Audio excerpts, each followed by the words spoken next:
Hi friends, ఈరోజు మన వీడియోలో ఒక హెల్దీ రెసిపీ చూద్దామండి. ఇది మినప్పప్పు బెల్లంతో స్వీట్ బోండాలు. ఈ విధంగా స్వీట్ బోండాలు చేసి ఇంట్లో వాళ్ళకి పెట్టామంటే ఒక్కడు కూడా మిగల్చకుండా తింటారండి, ఎందుకంటే అంత టేస్టీగా ఉంటాయి.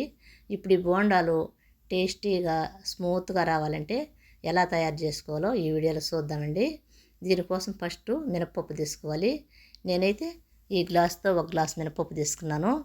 ఇది వాటర్ పోసి క్లీన్ చేసి పెట్టుకోవాలి. దీనివల్ల వాటర్ పోసి 4 గంటల సేపు నానబెట్టుకోవాలి. నేను ఇప్పుడు 4 గంటల తర్వాత చూపిస్తున్నాను మీకు. పప్పు అయితే బాగా నానిపోయింది. పప్పు ఈ విధంగా బాగా నానితేనే బోండా అనేది స్మూత్గా ఉంటాయండి. ఇప్పుడు పప్పు నానిన తర్వాత దీన్ని ఈ నీళ్ళంతా వంచేసి మిక్సీ జార్లోకి తీసుకోవాలి.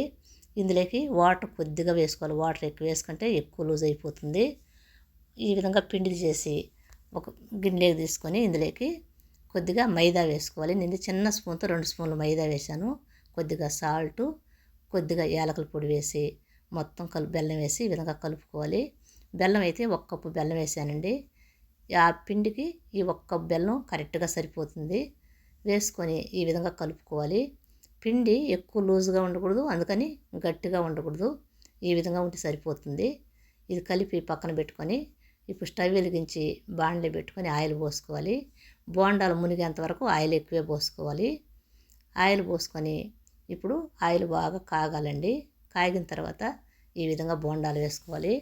బోండాలు చిన్నవిగానే వేసుకోవాలి, ఎందుకంటే ఆయిల్లో వేసిన తర్వాత బాగా ఉబ్బుతాయండి బోండాలు.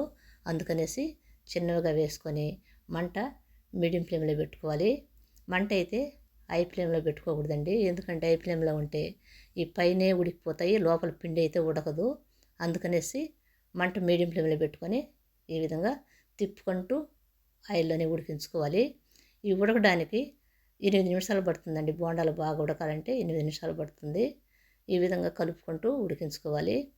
ఇవి మనం అట్నే వదిలేసామంటే ఇవి బెల్లం కాబట్టి తొందరగా కలర్ చేంజ్ అయిపోతాయి. కలర్ చేంజ్ అవుతున్నాయనేసి తీసేసామంటే లోపల పిండి అయితే ఉడకదండి.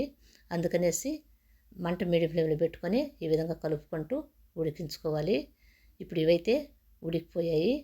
ఇప్పుడు ఇవి తీసి ఒక ప్లేట్లో టిష్యూ పేపర్ వేసుకొని అందులోకి తీసుకోవాలి.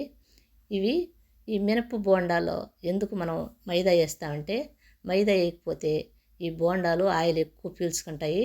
ఆయిల్ తక్కువగా పీల్చుకోవాలంటే కొద్దిగా మైదా వేసుకుంటే టేస్ట్గానే ఉంటాయి, ఆయిల్ అనేది ఎక్కువ పీల్చుకోవు.